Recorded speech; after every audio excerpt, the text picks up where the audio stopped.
요즘에 참 마음이 작년 이맘때에 참담한 심정이 다시 밀려오고 있습니다. 나라의 어지러움도 어지러움이지만 요즘 우리 한국교회가 참 심각한 형편에 처해 있습니다. 연일 교회 세습 문제로 뉴스 일면에 오르고, 지금 우리 교단신학교인 총신은 총장의 이 욕심이 도를 넘어서 이제 학교를 사유화하려고 법적으로 다 조치를 취해서, 심지어 총회장 목사님도 학교 들어가면 위법이 될 정도로까지 지금 심각하게 학교를 어지럽혀 놓은 이런 상황 가운데 있습니다. 이 소식을 들으면서 참 성도로 살아가는 게 뭘까? 그리고 목사로서 어떻게 해야 정말 충성되게 교회를 유익하게 섬기는 것일까? 참 생각이 많아집니다.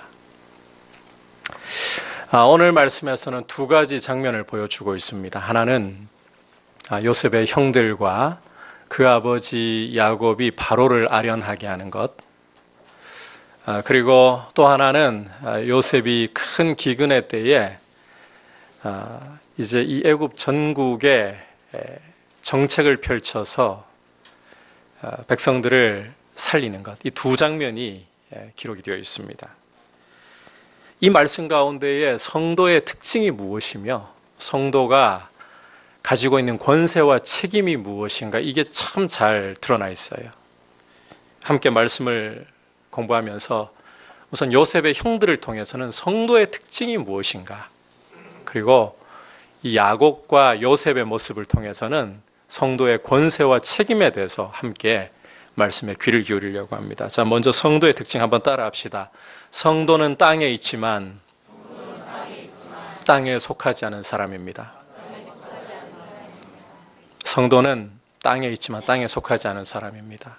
오늘 함께 읽지는 않았습니다만 1절과 2절을 보시면 요셉이 바로에게 가서 자기의 가족들이 애굽에서부터 가나안에서부터 이 애굽에 왔습니다. 보고를 하면서 형들 중에 5명, 골라 뽑은 5명을 바로에게 소개를 시켜주고 있죠. 이어 3절을 보시면 바로가 형들에게 생업이 무엇이냐 묻고 있는데 대대로 가업으로서 목축을 하고 있습니다. 자, 그 다음 4절 여러분께서 주목해 보실 부분인데요. 4절에서 요셉의 형들이 바로에게 고센 땅을 우리가 살 거처로 주십시오, 이렇게 요청하면서 하는 말 중에 굉장히 중요한, 우리가 반드시 주목을 하고 잘 붙들어야 할 표현이 담겨 있습니다. 우리 4절을 통해서 그게 무엇인지 한번 확인하도록 하겠습니다. 같이 읽겠습니다. 시작. 그들이 또 바로에게 고하되 가나안 땅에 기근이 심하여 종들의 양떼를 칠 곳이 없기로 종들이 이곳에 거류하고자 왔사오니 원하건대 종들로 고센 땅에 살게 하소서. 자, 요셉의 형들이 바로에게 자신들은 애굽에 거류하러 왔다고 이야기를 하면서, 그러니 고센 땅을 우리에게 거처로 주십시오, 이렇게 청을 하고 있습니다. 자, 바로 여기에서 거류하러 왔다, 이 말이 우리가 주목을 해야 할 아주 중요한 표현입니다. 왜냐하면 바로 이 말을 통해서 요셉의 형들은 하나님의 백성이 어떠한 사람들인가, 이스라엘이 어떤 특징을 갖고 있는가를 아주 명확하게 드러내 보여주고 있기 때문입니다. 여러분, 그 특징이라는 것은, 하나님 백성의 특징이라는 것은, 자, 이스라엘이 애굽에서 나그네이고 거류민이지 애굽 시민이 아니라는 거예요. 비록 요셉이 이 당시에 애굽 전국의 모든 권세를 쥐고 있는 총리입니다. 하지만 요셉이 그런 백그라운드가 되고 있다고 해서 이스라엘은 애굽에서 시민이 아니라, 따라합시다, 나그네이고 거류민입니다. 여러분, 나그네이고 거류민이라는 것은 변할 수 없는 이스라엘의 특징이에요. 요셉의 형들의 말을 통해서 성도는 이 땅에 살지만 이 땅에 속한 사람들이 아니라는 사실을 굳게 붙잡고 있어야 합니다. 자, 우리가 베드로전서 2장 11절 말씀을 통해서도 이 부분을 한번 확인해 보도록 할까요? 자, 베드로전서 2장 11절 전반부 같이 읽겠습니다. 시작. 사랑하는 자들아, 거류민과 나그네 같은 너희를 권하노니. 자, 베드로 사도께서 성도를 가리켜서 어떻게 부르고 있습니까? 거류민과 나그네 같은 너희. 거류민과 나그네 같은 너희. 오늘 말씀에서 요셉의 형들이 바로에게 자신들을 소개하는 정확히 같은 용어를 지금 베드로 사도도 성도에게 적용시키고 있습니다. 여러분, 성도는 이 땅에서 거류민과 나그네입니다. 이것은 시대가 변하고 상황이 변해도 절대로 변할 수 없는 성도의 특징이고 우리의 신분입니다. 성도는 예수 그리스도의 십자가 보혈로 죄에서 건짐을 받아서 하나님의 긍휼하심을 입고 죄에서 건짐받아서 하나님의 백성이 되었고 따라합시다. 하나님의 나라를 기업으로 받았습니다. 여러분, 우리의 시민권은 하늘에 있고 우리의 진정한 기업은 영원한 하나님의 나라입니다. 이 땅은 우리가 시민으로, 대한민국 시민으로 살아가지만 여기가 우리가 안식할 진정한 기업이 아니라 하나님 나라가 우리의 기업이다. 이 땅을 영원한 기업인 것처럼 여기지 마십시오. 따라서 성도는 절대로 남들이 믿지 않는 그리스도를 모르는 사람들이 하는 것처럼 먹고 사는 것이 우리의 목적이 되면 안 돼요. 지난 시간에도 이 이야기를 굉장히 강조했었죠. 여러분, 우리가 그냥 남들 사는 것처럼 잘 먹고 잘 살고 얼마나 안락을 누릴까, 이것이 성도의 삶의 목적이 되면 안 됩니다. 하나님이 선물로 주실 수 있는 것이지만 이것이 우리가 추구하는 목적이 되면 안 돼요. 여러분, 성도에게 무엇을 목표로 두고 추구하면서 힘써 추구하면서 살아야 하는 것인가? 오늘은 베드로 말씀을 통해서 계속 한번 확인해 보도록 하시죠. 베드로전서 2장 11절 후반부 그리고 12절 계속 읽어보겠습니다. 시작. 영혼을 거슬러 싸우는 육체의 정욕을 제어하라. 너희가 이방인 중에서 행실을 선하게 가져 너희를 악행한다고 비방하는 자들로 하여금 너희 선한 일을 보고 오시는 날에 하나님께 영광을 돌리게 하려 함이라. 여러분, 성도는 소극적으로는 이 베드로의 말씀을 통해서 확인을 하십시오. 소극적으로는 육체의 정욕을 제어하는 일을 힘써야 합니다.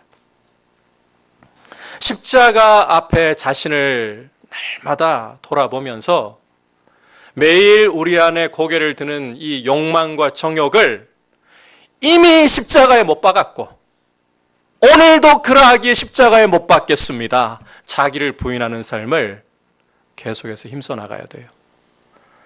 여러분, 이 자기를 부인하는 회개와 그리고 이 철저한 돌이킴의 시간이 없다면 교회는 금방 구별이 안 되기 시작합니다. 우리의 정욕과 이 욕심이 우리를 특징 지우기 시작합니다.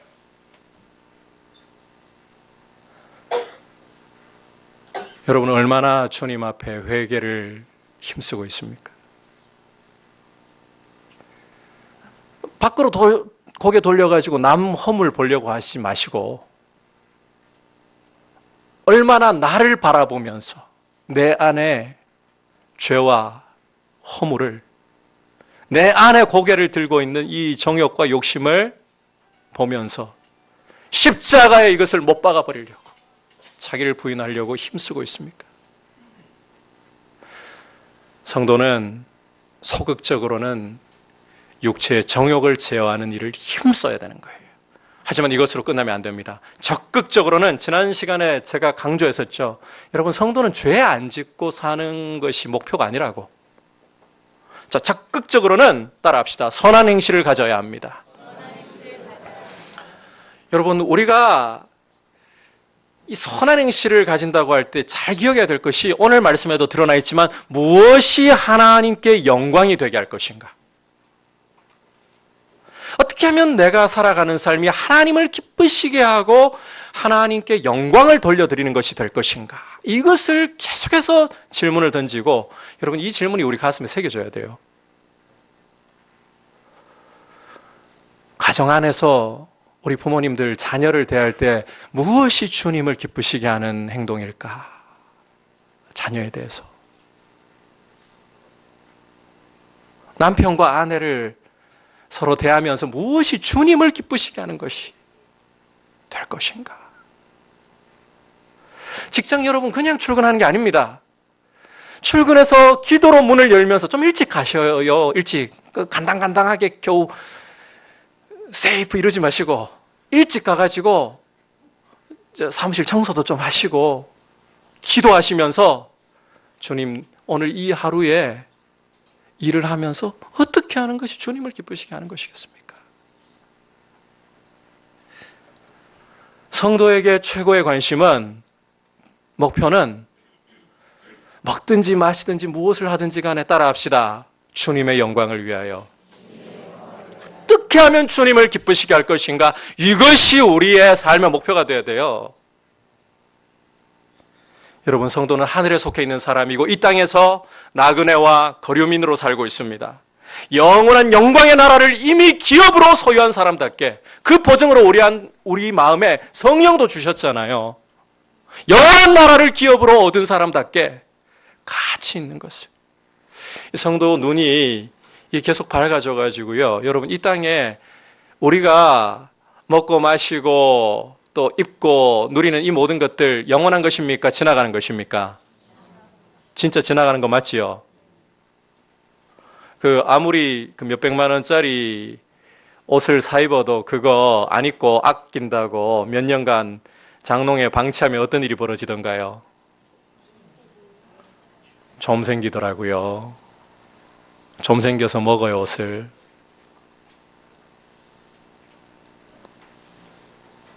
지나가는 것들을 지나가는 것으로 여길 줄 알아야 돼요. 영원한 하나님의 나라가 우리의 기업이기 때문에 이 땅에 있는 것들이 목숨 걸 것이 아니라, 그래, 이것도 지나가고 저것도 지나가는 거야.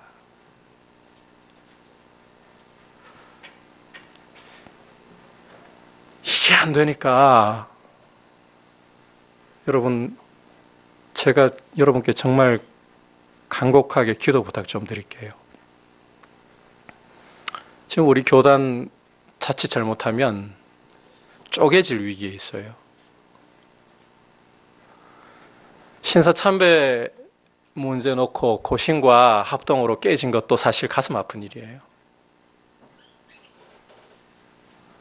통합과 합동이 갈라질 때는 WCC라는 문제가, 신학적인 문제가 있었기 때문에 어쩔 수 없었다 손치더라도, 고신과 합동 깨진 건 사실 이거 가슴 아픈 일이에요.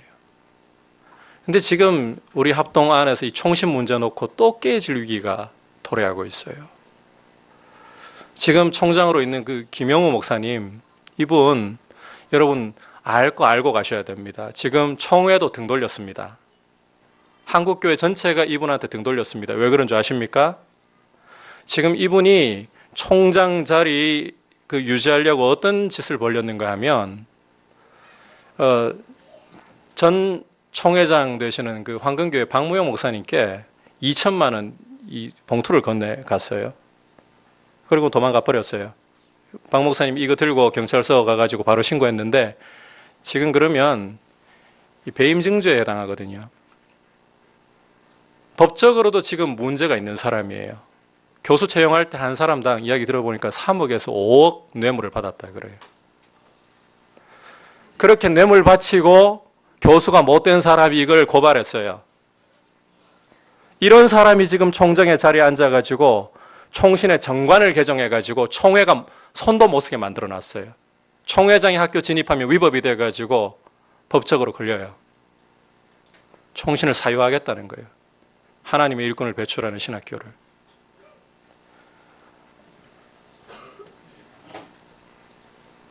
참, 이게 도대체 이게 뭔지 제가 이해가 안 됩니다.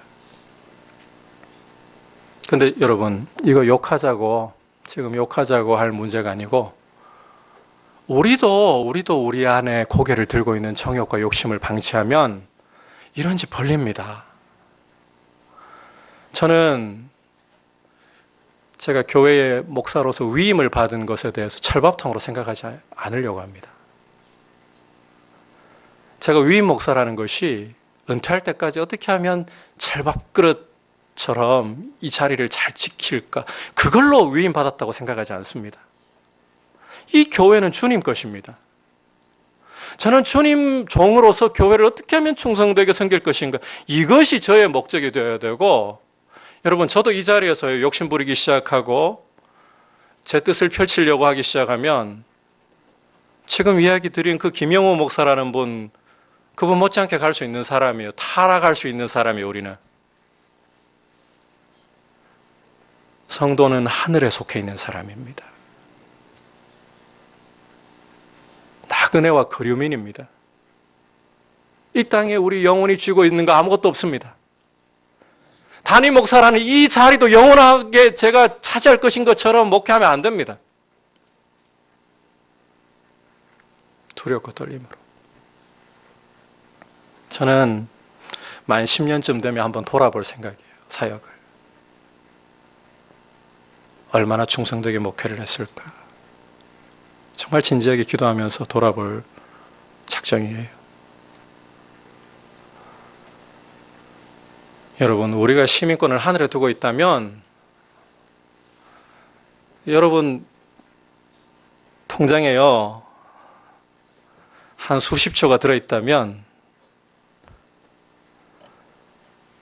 10만 원짜리 수표가 뭘로 보이겠습니까? 네? 휴지로 보지는 마시고 그거 10만 원짜리 수표에 메어가지고 내 통장에 들어있는 수십조를 갖다가 잊어버리고 사실 거예요? 어리석은 거죠. 따라합시다. 나는 하늘의 시민권을 두고 있습니다. 나의 기업은 영원한 하나님의 나라입니다. 어떠한 것도 여러분의 마음을 이 땅에 묶어두게 내버려 두지 마십시오. 여러분의 마음을 이 땅에 묶으려고 하는 그 모든 것들을 십자가 앞에 가지고 나아가서 못 박으면서 우리 자신을 부인하면서 철저히 하나님 나라가 내 기업이라는 사실을 꼭 붙들고, 제가 그 토요일 저녁에 설교 준비하다가 자주 가는 식당이 있거든요. 거기에 보면 사장님이 구호를 이렇게 적어놨더라고요. 손해 볼지언정 쪽팔리게 장사하지 말자. 성도로서 쪽팔리게 살지 맙시다. 우리 이제 다음으로 성도의 권세와 책임에 대해서, 자, 야곱과 요셉을 통해서 성도의 권세와 책임에 대해서 한번 따라합시다. 성도는 하늘의 축복으로 세상에 복을 끼치는 사람들입니다. 이게 성도의 특권과 책임입니다. 여러분, 성도는 하늘의 축복을 가지고 있고 그 축복으로 사람들에게 복을 끼쳐야 합니다. 먼저 야곱의 모습부터 보겠습니다. 7절, 10절 이어서 함께 보겠습니다. 시작. 요셉이 자기 아버지 야곱을 인도하여 바로 앞에 서게 하니 야곱이 바로에게 축복하매. 10절. 야곱이 바로에게 축복하고 그 앞에서 나오니라. 자, 요셉이 자기 아버지 야곱을 바로 앞에 이끌어가지고 소개하는 장면인데, 두 차례나 지금 야곱이 굉장히 중요한 행동을 하고 있어요. 바로를 축복하고 있어요. 참고로 히브리서 기자가, 자, 히브리서 7장 7절을 보시면 히브리서 기자가 멜기세덱과 아브라함에 대해서 해설을 하면서 이런 말씀을 하고 있습니다. 논란의 여지 없이 낮은 자가 높은 자에게서 축복을 받는다. 자, 잘 들으세요. 낮은 자가 높은 자에게서 축복을 받는다. 자, 이제 바로와 야곱에게로 돌아와 보십시오. 원래라면 누가 누구를 축복해야 정상입니까? 바로가 야곱을 축복해야 정상이죠. 그런데 이것은 어떻게 된 영문인지 야곱이 바로를 축복하고 있습니다. 애굽 사람들이 가증하게 여기는, 부정하게 여기는 히브리 사람들, 그 중에서도 특히 목자, 늙은 목자, 이런 신분에 지나지 않는 사람이 천하의 바로를 축복하고 있습니다. 놀랄만한 일이에요. 상상을 할 수가 없는 일이에요. 도대체 이게 어떻게 가능한 건가? 둘 중에 하나예요. 하나는 이때 야곱의 나이가 얼마입니까? 오늘 말씀 여러분께서 읽어보시면 130세입니다. 너무 연로해가지고 치매가 왔나? 살이 분별이 안 되나? 이럴 가능성 하나. 두 번째, 바로보다 더 큰 권세를 갖고 있다는 겁니다. 우리가 이후에 창세기 말씀을 읽어보면서 확인할 수 있겠지만 히브리서 기자의 해설도 히브리서 11장 보면 야곱에 대한 해설을 통해서도 확인할 수 있지만 야곱에게 가장 믿음이 빛나는 순간이 언제인가 하면 우리 보통 야복 나루에서 천사와 씨름하던 때를 생각하잖아요. 히브리서 기자는 그렇게 이야기하지 않습니다. 침상에서 자손들을 축복하던 그걸 야곱 믿음의 절정으로 보고 있어요. 핵심으로 보고 있어요. 그러니까 야곱은 시간이 흘러갈수록 더욱더 그 정신이 맑고 온전하고 하나님 앞에서 더 순결해져 갔다는 거예요. 치매의 흔적이 없어요. 따라서 야곱이 바로를 축복했다. 이것은 야곱에게 바로를 뛰어넘는 큰 권세가 있다는 것입니다. 이 권세가 무엇인가? 이것은 바로 아브라함이 갈대아 우르에서 하나님의 부름을 받았을 때 얻은 약속과 맞닿아 했습니다. 우리 창세기 12장 3절에서 이 약속 확인하겠습니다. 시작. 너를 축복하는 자에게는 내가 복을 내리고 너를 저주하는 자에게는 내가 저주하리니 땅의 모든 족속이 너로 말미암아 복을 얻을 것이라 하신지라. 자, 아브라함에게 주신 약속이에요. 땅의 모든 족속이 너로 말미암아 복을 얻을 것이라. 그런데 이것은 아브라함에게만 주어진 약속이 아니라 아브라함과 똑같이 믿음의 발자취를 쫓는 모든 후손들에게 동일하게 주어진 약속입니다. 우리 사도 바울의 말에도 귀를 한번 기울여 볼까요? 갈라디아서 3장 9절 함께 읽겠습니다. 시작. 그러므로 믿음으로 말미암은 자는 믿음이 있는 아브라함과 함께 복을 받느니라. 보십시오. 아브라함뿐만 아니라 아브라함과 동일한 믿음의 발자취를 따르고 있는 성도는 누구나 너로 말미암아 천하 만민이 복을 받을 것이라. 하나님의 축복을 가지고 있는 놀라운 권세가 있다는 거예요. 여러분, 이게 성도의 권세입니다. 야곱은 바로 이 권세를 알고 있었고 이 권세를 제대로 쓸 줄 아는 사람이었습니다.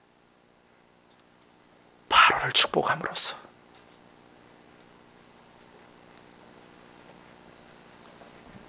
멋있는 거예요. 우리 요셉도 계속해서 좀 살펴봐야 돼요. 모양은 다르지만 요셉 역시 이런 권세를 가지고 이제 주어진 자리가 총리의 자리잖아요. 천하를 살려버려요.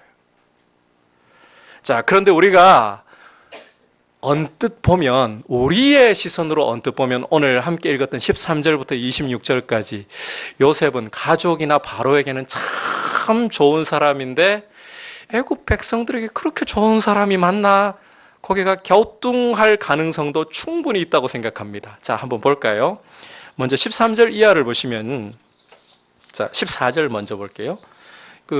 애굽의 사람들이 이 기근으로 요셉에게 몰려왔을 때 어떻게 하고 있습니까? 먼저 돈을 다 거두어가지고 바로에게. 자, 여기까지는 뭐 별 생각 없이 읽을 수 있어요. 근데 그 다음 15절에서 17절 읽어보시면 돈이 다 떨어졌다니까 뭘 내놓으랍니까? 너희들 가축을 다 내놔라. 가축을 모조리 거두어가지고 바로에게. 자, 그 다음에 뭐 남아있는 게 뭐 있나요? 솔직히 애굽 백성에게 몸뚱아리와 땅밖에 가진 게 없잖아요. 기근의 시기에 이게 뭐 도움이 되나요? 그런데 18절부터 20절을 보시면 양식 줄 테니까 너희 몸과 토지를 다 내놔라 해서 바로에게 다 돌려버리고 있습니다. 기근을 이용해가지고 세상에 애굽 전국의 재산과 사람들 모조리 바로의 것으로 만들어버리는 총리, 전무후무한 일을 해낸 총리. 솔직히 인간적으로 봐가지고 요셉 가족에게나 바로에게나 좋지 애굽 사람들한테 나쁜 놈 아닙니까?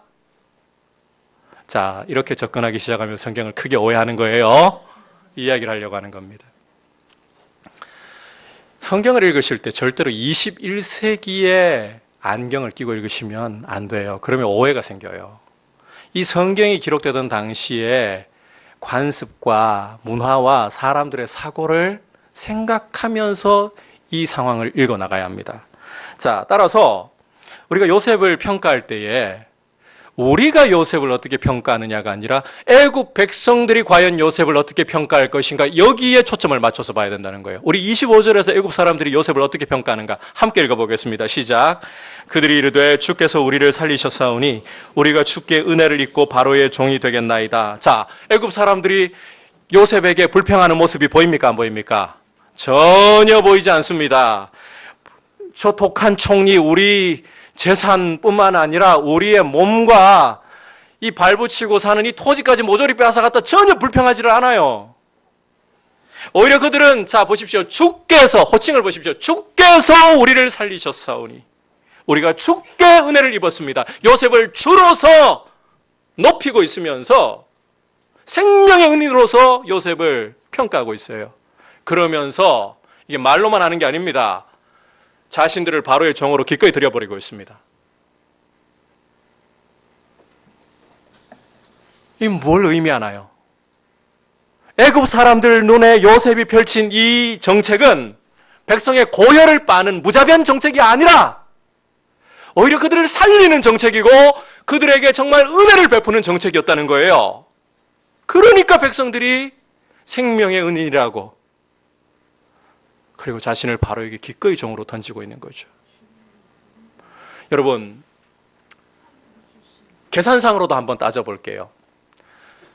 요셉이 펼친 이 정책에 따르면 백성들에게 돌아오는 몫이 얼마입니까? 실제 돌아오는 몫. 농사를 지은 것 가운데 자, 몇 프로를 나라에 바쳤습니까? 20%. 나머지 80%는 백성에게 다 돌렸어요. 여러분, 다 빼앗아간 것 같죠? 아니에요. 요셉은 이런 재산과 이 토지 개혁을 통해 가지고 오히려 백성들에게 80%를 돌려줘 버리고 있어요. 여러분, 나라에 세금 낼 때 한 몇 프로 내십니까? 소득에 따라서 다를 수 있겠지만 어느 정도 수입이 되시는 분들 많게는 보니까 한 40%도 내시는 것 같던데, 돈 좀 버시는 분들은 한 달에 한 1,000만 원 넘게 버시는 분들은 한 40% 가까이 떼이시는 것 같더라고요. 거기다가 여러분 물건 하나 쇼핑할 때 뭐 떼입니까? 부가세. 뭐 이것저것 나라에 사실 갖다 바치는 거 생각하면 많이 떼어요. 오늘날 복지가 잘 되어 있고 혜택이 많이 돌아간다라고 인정할 오늘날에도 요셉의 정책에 비하면 따라갈 수가 없습니다. 참 놀라워요. 하나님 지혜로 하니까 이게 가능한 거예요. 여러분, 요셉에 대해서 계속 이야기를 드렸죠. 요셉은 하나님 지혜로 무장한 사람이라고. 하나님의 지혜로 무장해 있으니까 보십시오.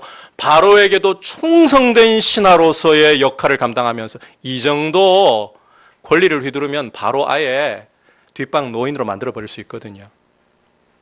하지만 바로에게도 충성하면서 백성들에게 살 길을 넉넉하게 열어주는, 이게 축복을 알고 축복을 흘려보내는 사람의 모습인 거예요.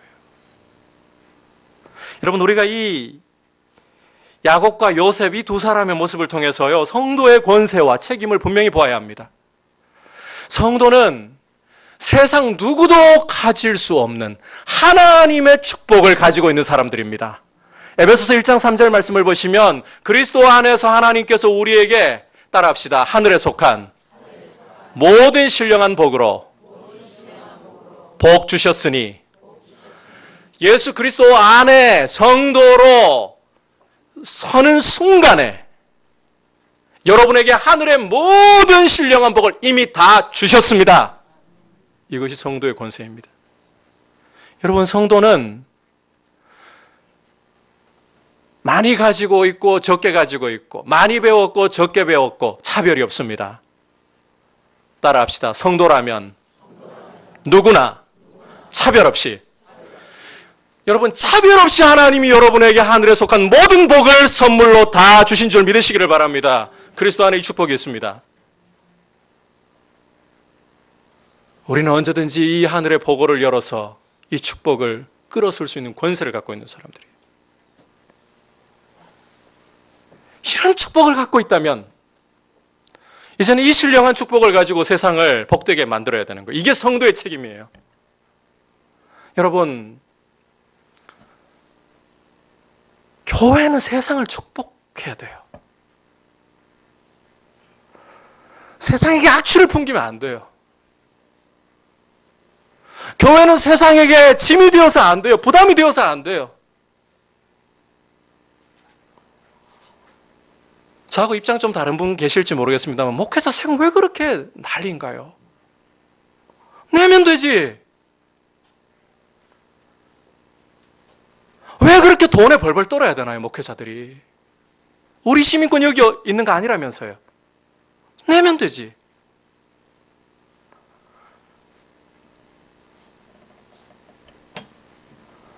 왜 학교를 자기 걸로 만들려고 해요? 왜?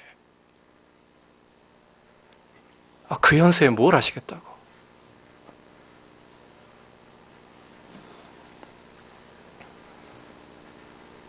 다시 한번 강조합니다. 우리 정말 쪽팔리지 맙시다.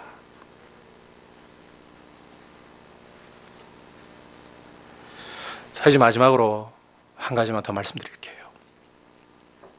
우리가 이런 권세를 갖고 있지만 성도가요, 이 권세를 가지고 책임을 수행하려면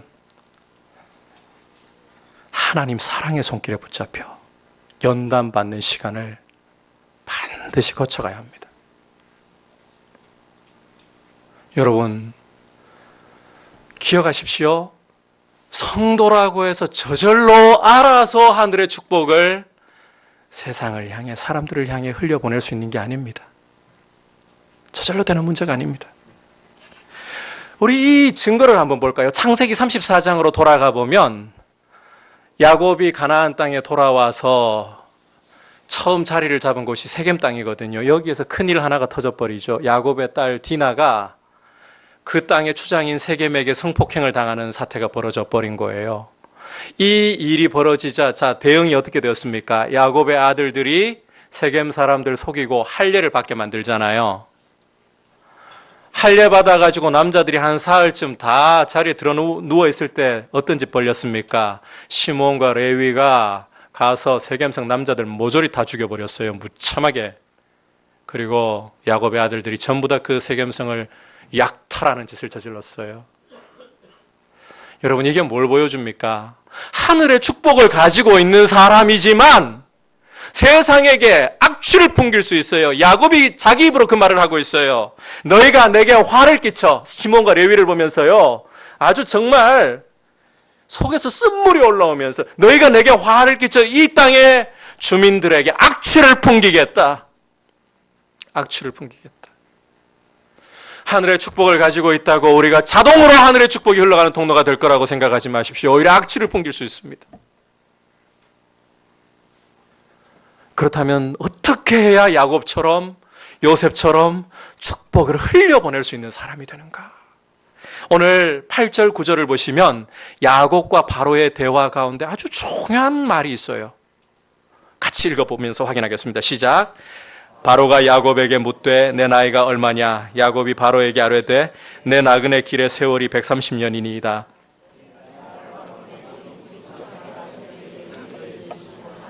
험악한 세월을 보내었나이다 하고, 자, 바로가 처음 야곱을 봤을 때 딱 봐도 이 인상 깊을 정도로 나이가 지긋한 노인이라는 것을 알아봤겠죠. 그러니까 처음 묻는 게 나이가 얼마냐 이러겠죠.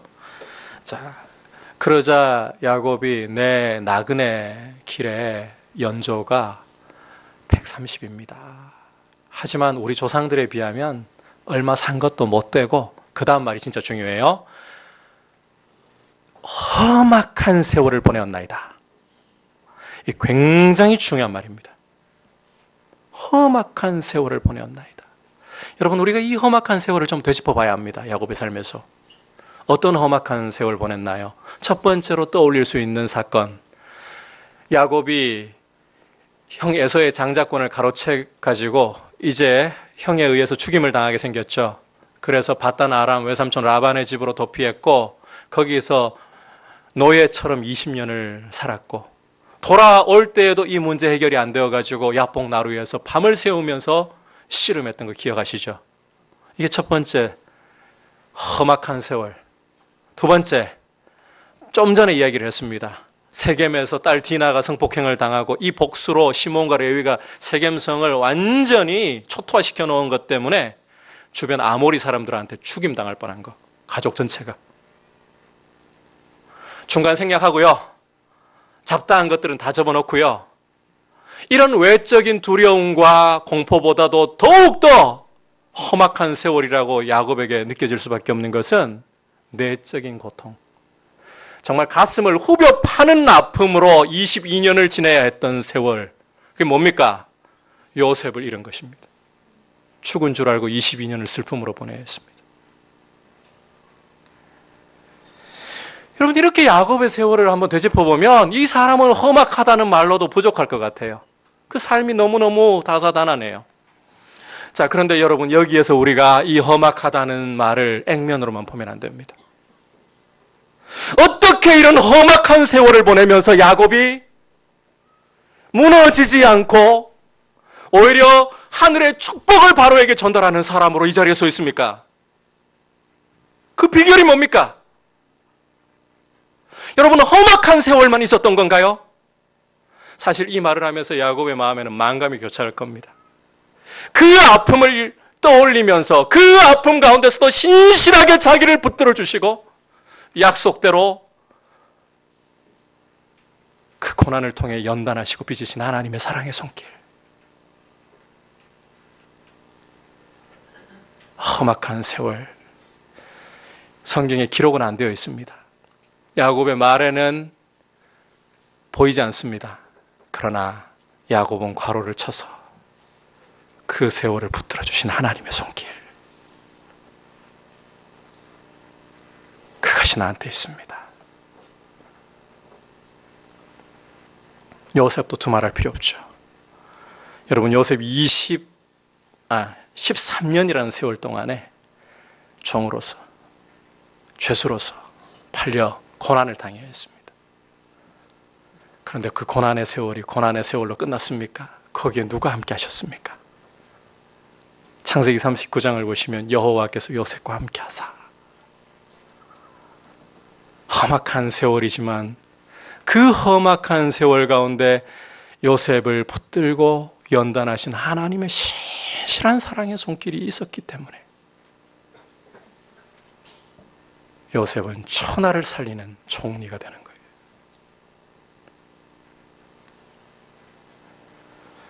여러분, 이렇게 성도가 자신에게 주어진 권세를 가지고 세상을 복되게 하는 사람이 되려면 하나님의 연단하시는 사랑의 손에 붙잡혀 있어야 합니다. 여러분, 이 연단의 손에 붙잡히시기를 축복합니다.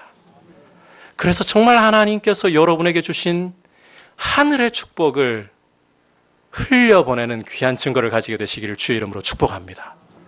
그러면 이제 마지막으로 이 고민이 들어요. 그렇게 살고 싶은데 어떻게 하나님의 이 연단의 손길에, 그 사랑의 손길에 붙잡히죠? 제가 간단하게 이야기 드릴게요. 성경 복잡하게 이야기하지 않습니다. 따라합시다. 순종해야 합니다. 여러분이 순종하려고 하는 중심을 가지고 살아야 돼요. 이게 정말 그리스도인의 삶에서 중요한 부분이에요.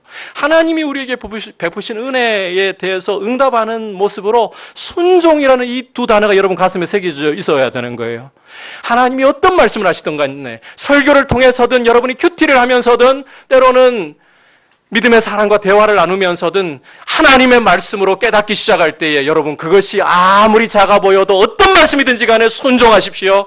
그럴 때 여러분의 눈이 열리기 시작할 겁니다. 그리고 이제 보이기 시작할 거예요. 여러분이 계신 바로 그 자리가 하나님의 손이 붙들고 있는 자리고 그 자리가 바로 여러분을 연단하는 자리입니다.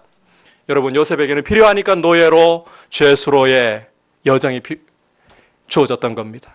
야곱에게는 필요하니까 그런 아픔들이 주어졌던 겁니다. 여러분 있는 자리가 왜 이 자리냐고 불평하지 마십시오. 여러분 있는 자리가 바로 하나님이 연단하고 계시는 자리이고 그 자리가 하나님의 선하시고 사랑으로 붙드시는 손이 함께하는 자리인 줄 믿습니다. 그 자리를 순종하면서 가려고 하십시오.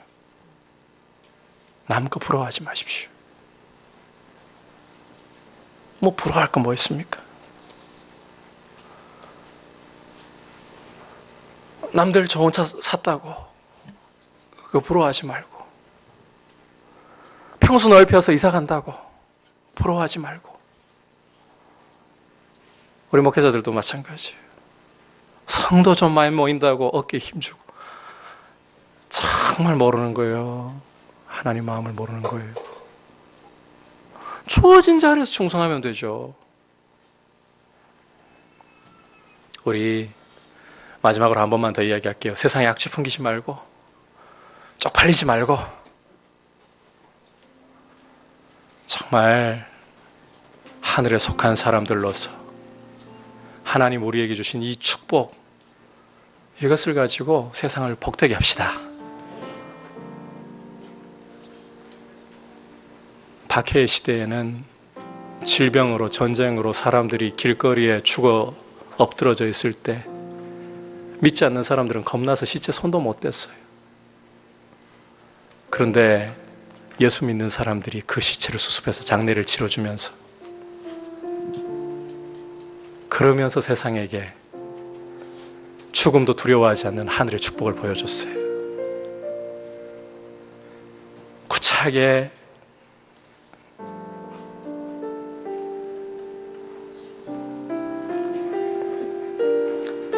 땅의 소유를 잡으려고 몸부림치지 않고, 니케아 공회 때는요, 이 교회 지도자들이 모였을 때 외눈, 손이 하나 없는 사람, 다리가 하나 없는 사람, 그런 사람들이 모여와서 주를 위한 결정을 내렸어요. 박해를 거치면서 영원한 영광을 위해서 지나가는 이 육체마저도 주님을 위해 차라리 희생하겠습니다. 그것이 힘으로 누르는 제국을 그런 사랑으로 자기 부인으로 오히려 정복을 했어요. 이것이 교회입니다. 이것이 기독교입니다.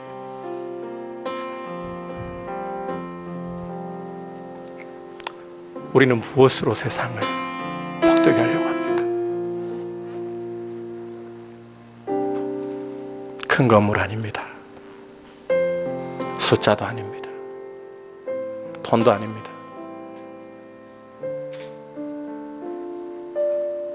주님을 위해 여러분에게 주신 축복에 합당하게 악취 풍기지 말고, 쪽팔리지 말고 주를 위해 드립시다. 오늘 우리가 두 가지 장면을 보았습니다. 바로 앞에서 형들과 야곱이 서서 우리가 누구인가를 당당히 보여주며 천하의 바로를 축복하는 장면 봤습니다. 요셉을 통해서 천하를 살리는 모습을 봤습니다. 이것을 통해서 여러분, 첫 번째, 나는 세상에 속한 사람 아니고 하늘의 시민권을 두고 있다는 사실을 꼭 기억하시기를 바랍니다. 우리의 시민권은 하늘에 있습니다. 그러한 시민권을 갖고 있다면 우리에게는 축복이 있습니다. 하나님의 축복이 여러분 안에 있습니다. 이 축복을 가지고 이제는 세상을 축복하는 사람들로, 축복의 통로들로 쓰임받을 수 있기를 주의 이름으로 축복합니다. 우리 같이